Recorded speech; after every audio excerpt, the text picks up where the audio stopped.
Hello everyone.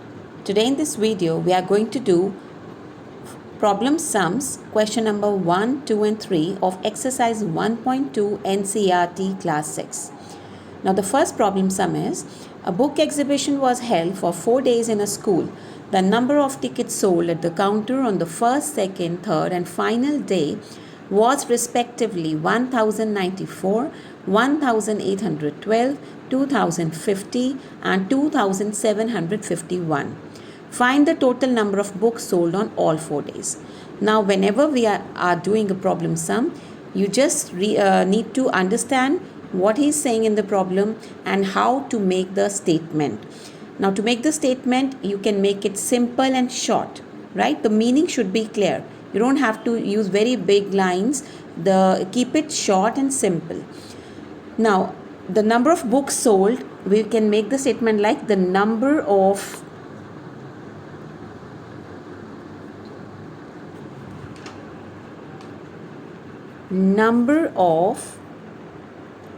tickets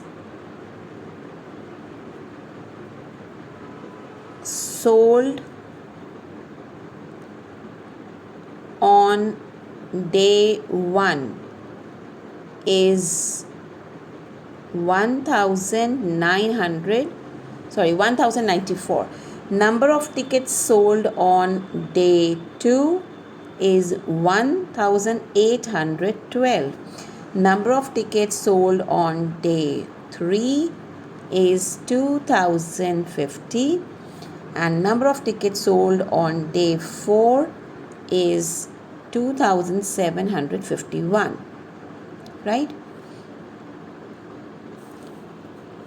Now we have to find total tickets sold. So whenever we have to find how many total tickets are sold, that means we have to add all these, right? So we can add it here only, arrange them nicely one below the other, and so that we can add it here only. Now 4 plus 2 plus 1 is 7, 5 plus 5 10, 1 11 and 9 20, 0 2 carry, 2 plus 8 10 plus 7 17, 7 1 carry, 2 3 4 5 6 7. So this is the answer. So this is the total number of tickets sold. Coming to the second question now. Second question says that Shekhar is a famous cricket player. He has so far scored 6,980 runs in test matches. He wishes to complete 10,000 runs. How many more runs does he need? Now to understand, sometimes to understand what operation we are going to use in the question, we can think of examples with smaller numbers, right? Suppose you have 4 chocolates and you wish to have 10 chocolates, right? So how many more chocolates you need so that the number of chocolates is equal to 10? So what do? In that case, we subtract 4 from 10. So that means, and you get the answer 6. So that means 6 more chocolates you need so that your chocolates become equal to 10.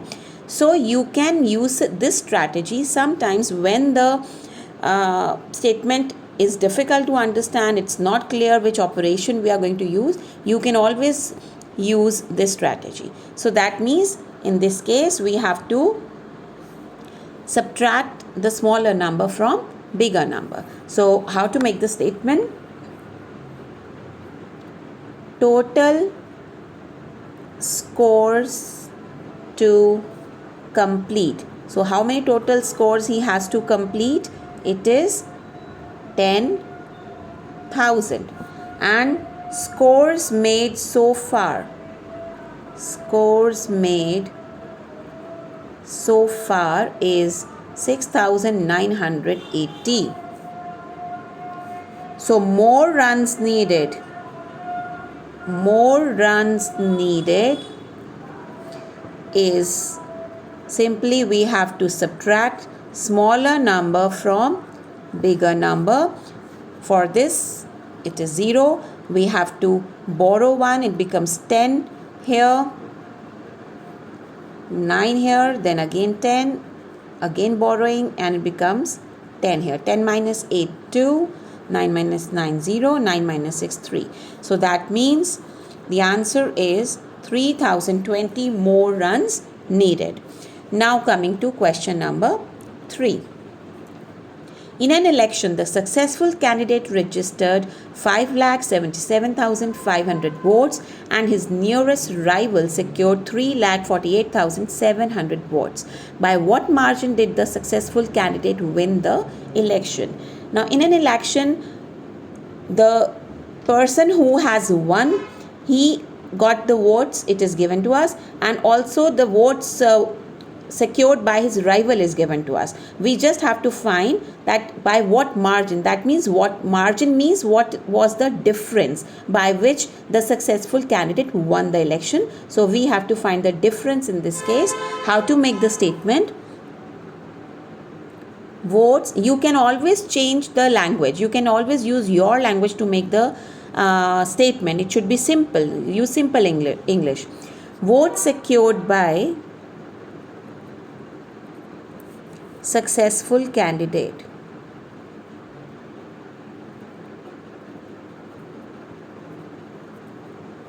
is 5,77,500.